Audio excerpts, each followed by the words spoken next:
You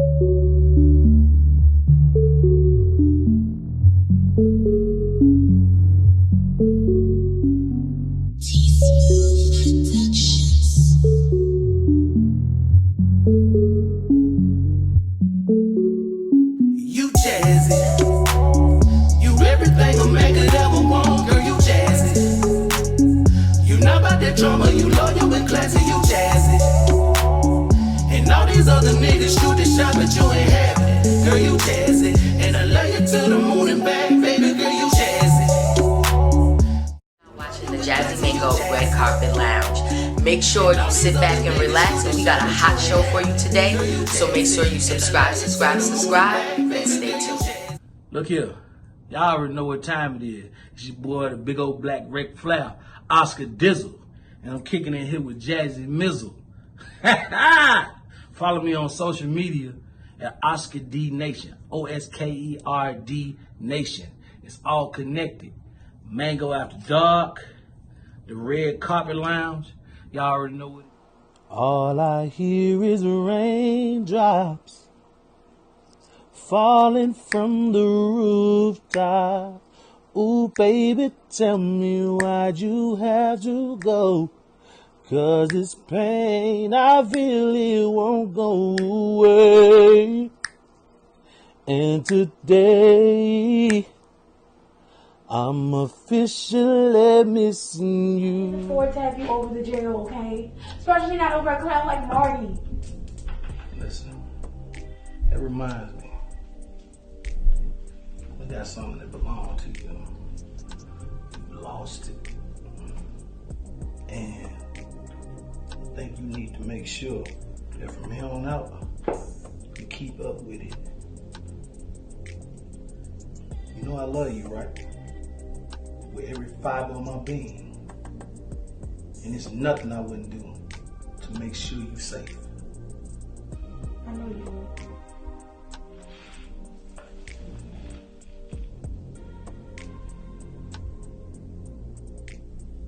Hey guys, it's your girl Jazzy Mango, and welcome to the Jazzy Mango Red Carpet Lounge. I'm sitting here chilling with one of my oldest friends of the book right here, Mr. Osker D. What's up? What's up? What's up? How you doing? How you been? Doing well, you know. You busy? Yeah. What you been up to? Seriously though. Well, I started acting. This is the last time I see you. Yeah, About you 2 know. years now. Yeah, we did the New Year's edition. Right. Pop them bottles. Yeah. You got a mango right here. Yeah, and then, man, I had a show that night. Kept moving. Things changed with the team situation. I had to go solo and, regroup. Right. And then you made some magic happen and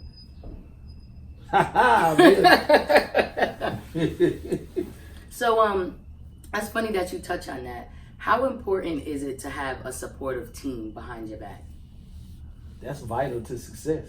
Like, you can't do it by yourself. I don't think we were put in it. The world is too big. Absolutely. For us to be in a situation where we have to have teamwork. Right. It's gotta be a family situation. It's gotta be a group of people with like minds, diversity, but fighting for the same cause at least. Absolutely. Even if they don't agree with everything along the way, they can figure out a way to resolve things and make things work in their favor, because ultimately the goal is success. Absolutely.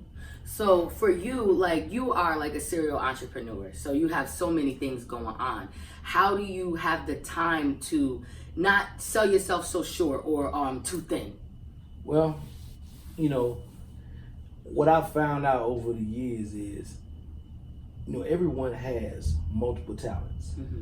And there's a dominant talent you have to figure out. And that dominant talent can create the root to all the other talents. Absolutely. Come together to create this tree of success.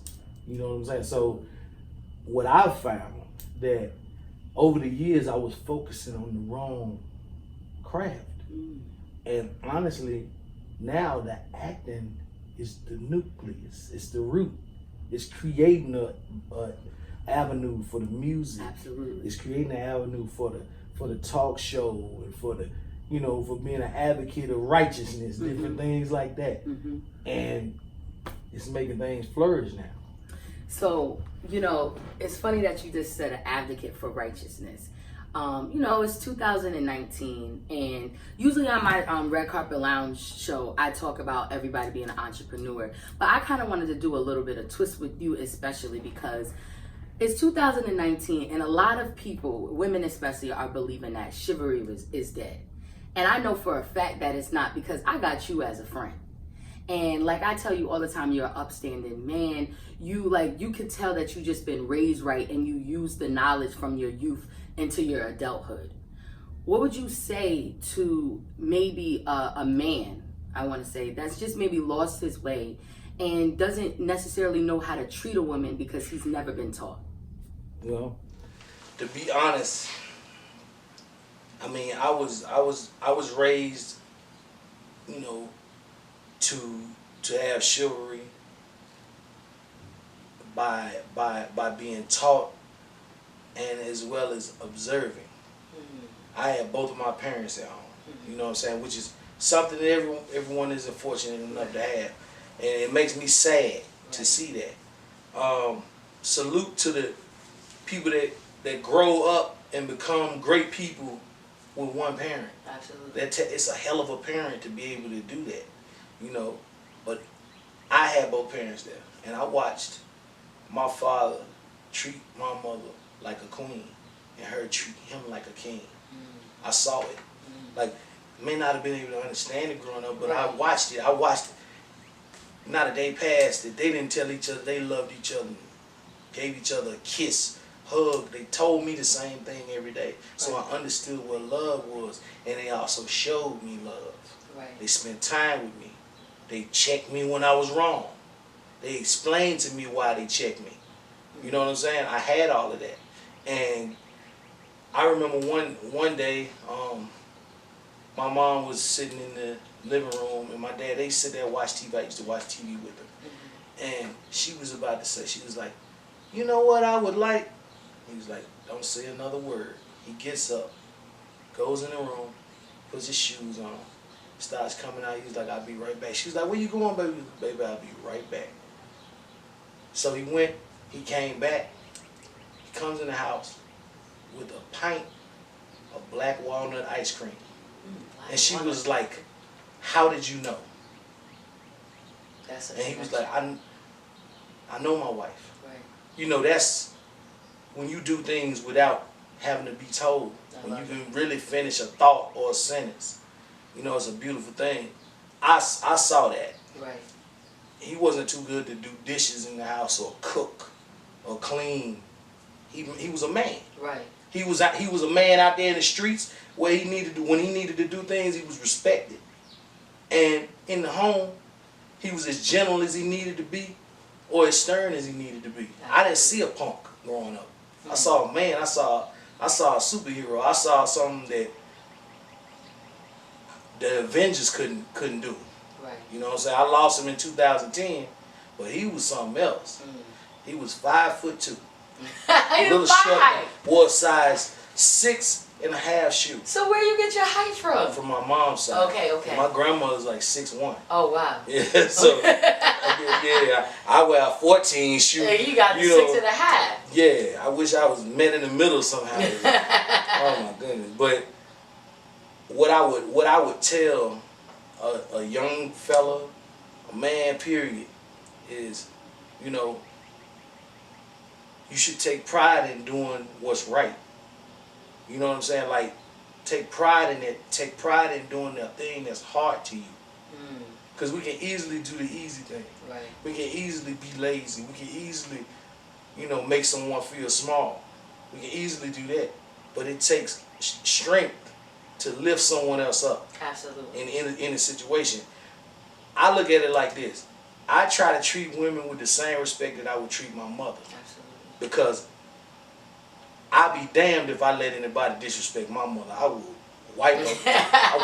wipe off or you'll see the rack man really come out. I know. I don't play. So you got to think about that. these women out here, our mothers, our sisters, you know what I'm saying? They are attached to people that value their lives way more than you do, sir. Absolutely. Or madam, or however you know what I'm saying? So we have to have that type of respect and learn to show people the right way. Right.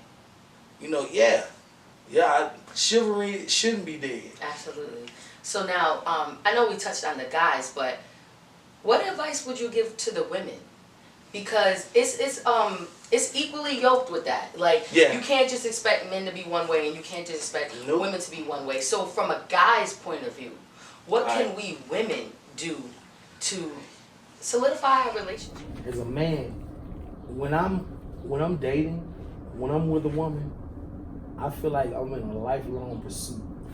That's what we want. Yes, absolutely. Like it's like this is a real commitment. You have to. It's a lifelong pursuit, and what I mean by that is, for me, I feel like the best thing to do with a woman is to show her that you are constantly pursuing her the entire time. You can't ever get comfortable and just say, "Oh, I got her. She belongs to me," because what happens when something belongs to you? The value lowers. It depreciates.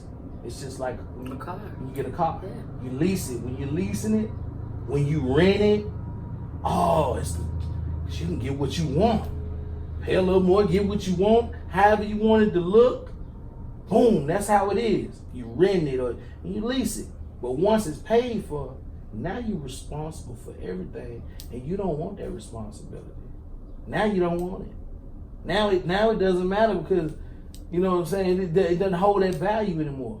But that's what we often do. I love this. Yes. We often do that. Yes. We take people for granted. Absolutely. We often do that. Like, I've done it. Mm-hmm. You know? And it didn't end well. You know? I've had it done to me. Mm-hmm.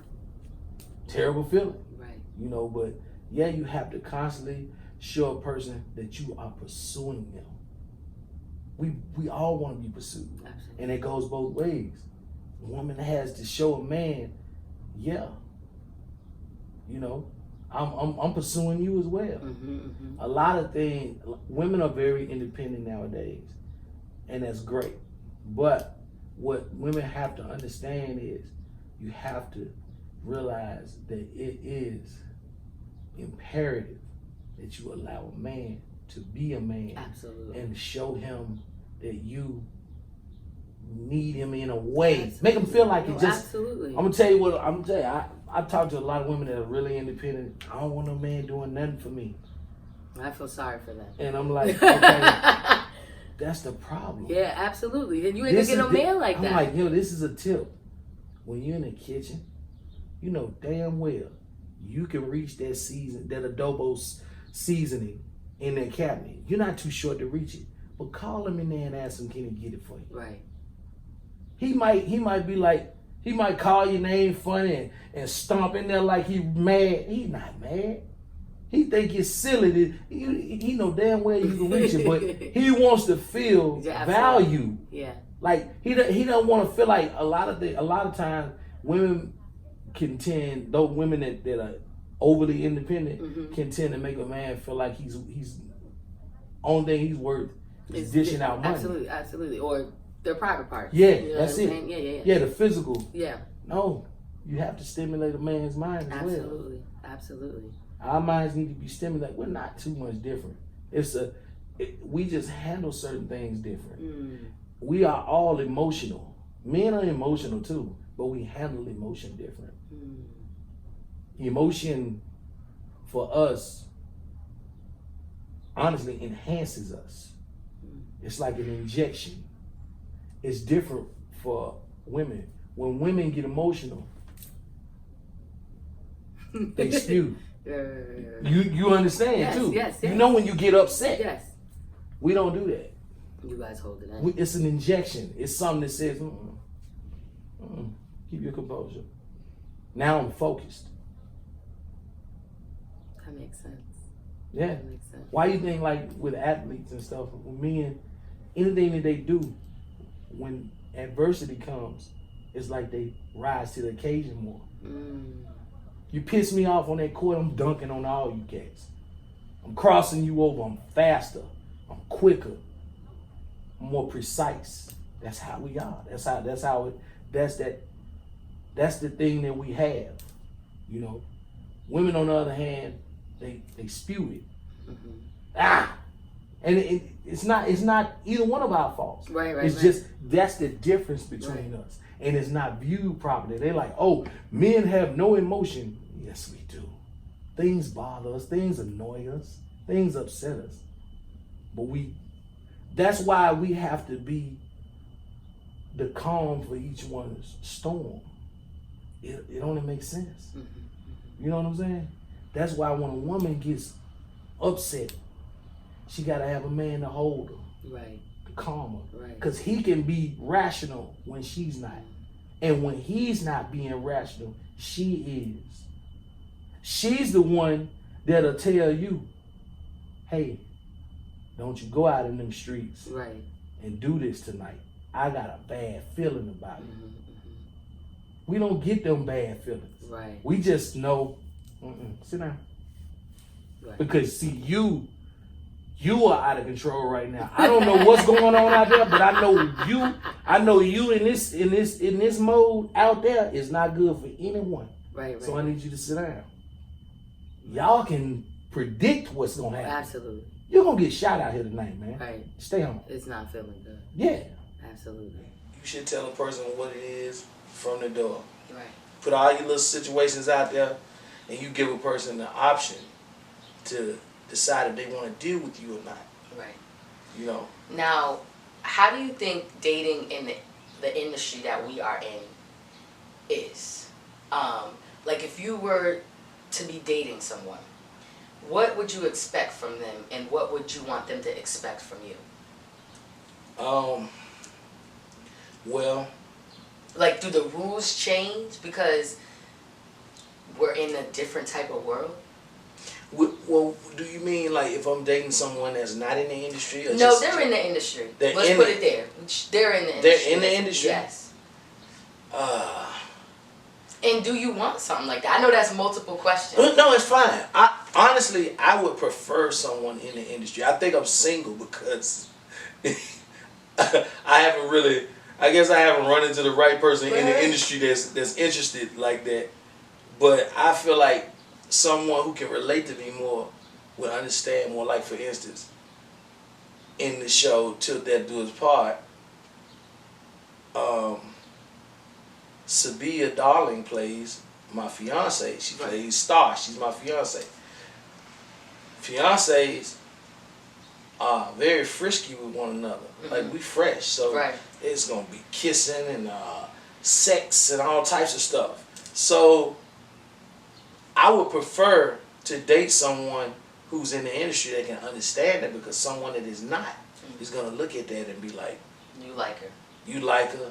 Y'all look like y'all like each other. I don't like you touching and kissing on no other person and not realize that it's acting. Absolutely. Somebody has to do it. Absolutely. Now, what is your job, man or woman? You're a man, so I have to come to you as a man.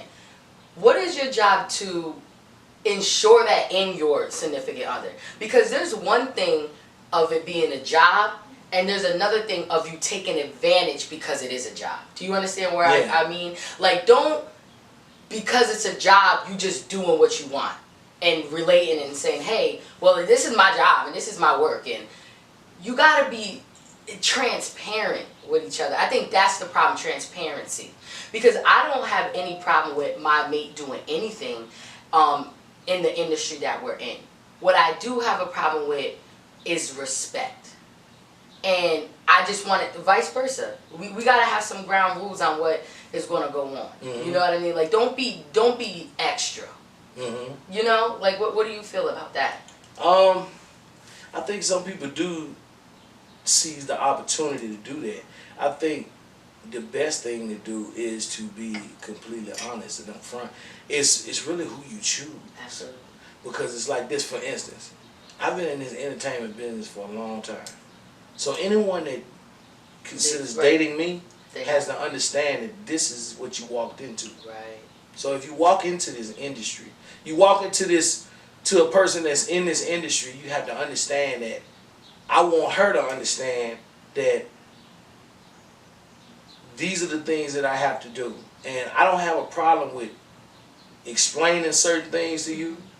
It's just, but you have to be as secure as possible. I'm gonna tell you, my father was married before, actually twice before he met my mother. My father was A ladies' man. he was 20 some years older than my mom. Okay. Yeah. Okay. So she honestly met him at the perfect time. Mm-hmm. Yeah. I mean, he was married. One of his wives died. That's how they. And the other one, the unsuccessful marriage was to a woman that was very, very insecure, and he was in the industry. Okay. He was an actor, Okay. singer. He did everything. That you did. I'm just. That's awesome. I'm a carbon copy. Yeah. So she thought that he was out here sleeping with the women and all that stuff, and he said he wasn't. And he said it went back and forth so much until they had to just part ways, you know, because she couldn't deal with it. Right. And you gotta be strong mentally and emotionally when you're dealing with this. Listen, I'm not even with anyone, and I've had a few people have the nerve to say they upset with me for a sex scene on the show. Right. And I'm like, are you serious? Right. Really? You know, but you know, I'm not gonna scream at them or anything like that, but Right. still, relax. Absolutely. No, I get it. If they only knew the truth. Right. I'm not gonna get into it. But you know, what's next for me is getting better and better, getting more fit. I want to become more appealing to these women's eyes. You know, sharpen my acting skills up. I want to delve into different emotions to display them. Right. Push this music. You know. Well, you pushing it because you, first of all, you killing the music scene. You've been killing the music scene, number one. But the acting is definitely pushing your music out there. People are seeing it, hearing it, and they know your music without even seeing the title. That's an Osker D original. Yeah, you know they? I mean? That was an Osker D original. They spotted it on that episode. I couldn't believe it. I was like, that's gotta be the Rack Man. It was like, that's gotta be the Rack Man singing right there. What? Absolutely. They know. I will say, like, your voice is distinct. Yeah. Like, if you go into an Osker D show, you know it's about to be popping. And you know it's like an emotion. Every time you perform, I'm honestly in awe. Because I'm like, damn, this man is so talented. Like, I hope you just realize that. Like, I really appreciate the love you share for your craft, whether it's acting, whether it's graphics, whether it's singing. You are bomb. You are so amazing. Thank you. Well, let everybody know where they can follow you at. Look, Osker D Nation, OSKER D Nation, all one word. All social media, Instagram, Facebook, YouTube channel. And if you want to email me, just OskerD@gmail.com. Yes, and this is your girl Jazzy Mingo, and thank you for tuning in to the Jazzy Mingo Red Carpet Lounge. You can also catch your girl, Miss Tiffany, on Love Hurts each and every Sunday at 12 midnight. Where they can catch you? Where they can catch you? They can catch me on Till Death Do Us Part, Wednesdays at midnight. And if you want some advanced episodes, where they gonna go? GoodToGoFilms.com. Where they gonna go? The number 2, GoFilms.com.